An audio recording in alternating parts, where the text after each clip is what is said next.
1000க்கும் மேற்பட்டவர்கள் இன்றைக்கு தொழிலாளர்கள் கலந்து கொண்டு நம்முடைய அருமை தம்பி ராஜ் சத்யனுக்கு உடைய வெற்றிக்கு பாடுபடுவதாக இன்றைக்கு உறுதியளித்திருக்கிறார்கள்.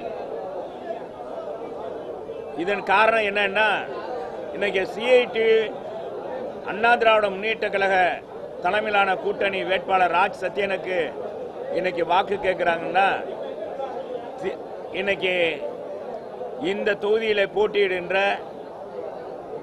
வேட்பாளர் மார்க்சிஸ்ட் கம்யூனிஸ்ட் கட்சியுடைய வேட்பாளர் இது போன்ற தொழிலாளர்களுக்கு எந்தவித உதவியும் செய்யாதவர். இன்னும் சொல்ல போனால், கடந்த வாரம் நம்முடைய சிஐடிக்காகவே தன் குடும்பத்தை அர்ப்பணித்து உழைக்கும் வர்க்கத்தை சேர்ந்த கை நெசவு தொழிலாளியாக இருந்து கொண்டு நம்முடைய மதுரை மாநகராட்சியுடைய 1996 நடைபெற்ற அந்த மாநகராட்சி தேர்தலில் வெற்றி பெற்று அன்றைக்கு தான் வாழ்கிற பகுதியில் ரேஷன் பொருட்கள் அன்றைக்கு இருந்த குடிநீர் தட்டுப்பாட்டை பயன்படுத்தி கொண்டு அன்றைக்கு ரவுடிகளும் திமுக சேர்ந்த காளிகளும் ஈடுபட்ட பொழுது அதை தட்டி கேட்ட மார்க்சிஸ்ட் கம்யூனிஸ்ட் கட்சியுடைய தோழர் லீலாவதி படுகொலை நாடெங்கும் பேசப்பட்டது. தமிழ்நாடெங்கும் ஆர்ப்பாட்டம் போராட்டம் நடந்தது. லீலாவதி ஒரு சௌராஷ்டிர சமூகத்தை சேர்ந்தவர். மார்க்சிஸ்ட் கம்யூனிஸ்ட் கட்சிக்காகவே தன் குடும்பத்தை தன் சுகத்தை இழந்தவர். அப்படிப்பட்ட சகோதரியை வெட்டி வீழ்த்தியவர்களுடைய வாக்கை பெறுவதற்காக மார்க்சிஸ்ட் கம்யூனிஸ்ட் கட்சி இன்றைக்கு அந்த கொடிய பாதர்கள் வீட்டுக்கே சென்று வாக்கு கேட்டதை இன்றைக்கு தொழிலாளர் சிஐடி தொழிலாளர்கள் ஏற்றுக்கொள்ளவில்லை. அது மட்டுமல்ல, இன்னைக்கு மார்க்சிஸ்ட் கம்யூனிஸ்ட் கட்சியில் இருக்கிற உண்மையான தோழர்கள் இன்றைக்கு மார்க்சிஸ்ட் கட்சியினுடைய செயல்பாடுகளை இன்றைக்கு கண்டித்து நாங்கள் செல்கிற இடங்கள்லாம் எங்களுக்கு ஆதரவு தந்து கொண்டிருக்கிறார்கள். அது ஒரு பக்கம் இருந்தாலும் இன்றைக்கு தொழிலாளர் தோழர்களே 1000க்கும் மேற்பட்ட சிஐடி தொழிலாளர்கள் இன்றைக்கு இணைந்து அருமை தம்பி வெற்றிக்காக பாடுபடுவது என்று உறுதியேற்றது எங்களுக்கு பெரும் மகிழ்ச்சியையும் சந்தோஷத்தையும் கொடுத்திருக்கிறது. இது உண்மையிலேயே நாங்கள் கூறுவதை காட்டிலும் அவர்கள் கூறுவதுதான் சிறப்பாக இருந்தது. உண்மையை உணர்ந்து அவர்கள் செயல்பட்டிருக்கிறார்கள் என்றால் திராவிட முன்னேற்ற கழகத்தோட இன்னைக்கு பொருந்தாத கூட்டணி வைத்திருக்கிறார்கள்.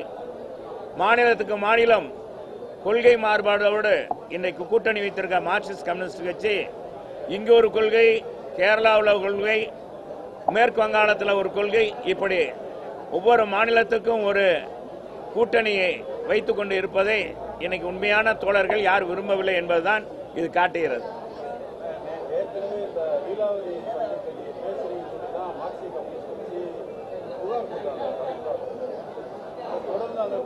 இல்லைங்க, நடந்தது தானே சொல்றேன். மார்க்சிஸ்ட் கம்யூனிஸ்ட் கட்சியினுடைய தோழர் லீலாவதியை வெட்டி கொன்ற அவருடைய சகோதரரை போய் வாக்கு கேட்கிறார்கள் அந்த வீட்டுக்கு சென்று கேட்கிறது என்றால் அந்த கட்சி எந்த அளவுக்கு தரந்தாழ்ந்து போயிருக்கிறது. இன்னைக்கு தேர்தல் வெற்றிக்காக தங்களையே தங்களுடைய ஒரு தோழரை இழந்து வாடி அந்த குடும்பம் இன்னைக்கு சிதைந்து போயிருக்கிறது. அவருடைய வீட்டுக்காரர் இன்னைக்கு எவ்வளவு மனம் புடுங்கி போய் அந்த இயக்கத்திலிருந்து விலகி இன்னைக்கு கைத்தறி நெசவு தொழிலை பண்ணி கொண்டிருக்கிறார். அவங்க குடும்பமே சிதைந்து விட்டது. ஏன்னா இந்த அடிப்படையில் தான் மார்க்சிஸ்ட் கம்யூனிஸ்ட் கட்சி என் மீது புகார் கொடுக்கறதுக்காக நான் உண்மையை சொல்லாமல் இருக்க முடியாது இல்லையா? நான் அமைச்சராக இருந்தால் உண்மை நிலவரத்தை இன்னைக்கு நான் என்னை காட்டிலும் இந்த தொழிலாளர்களே வந்திருக்காங்க. சிஐடி தொழிலாளர்கள் வர்றாங்கன்னா என்ன அர்த்தம்? இன்னைக்கு வேற கட்சி போட்டியிடுகிறது, திமுக போட்டியிடுகிறது, காங்கிரஸ் போட்டியிடுகிறது. அப்ப சிஐடி எங்களுக்கு ஆதரவு கொடுத்தா பரவாயில்ல. சிஐடியினுடைய வேட்பாளரே நிற்கும் போது, களத்தில் நிற்கும் போது அதனுடைய நிர்வாகிகள் இன்றைக்கு வந்து எங்களுக்கு ஆதரவு தர்றாங்க என்றால் அந்த கட்சி எவ்வளவு செல்வாக்கை இழந்திருக்கிறது, தொண்டர்கள் மத்தியில் இழந்திருக்கிறது என்பதைத்தான் நான் இங்கே சுட்டி காட்டுகிறேன். வேற என்ன கேட்குறீங்களா?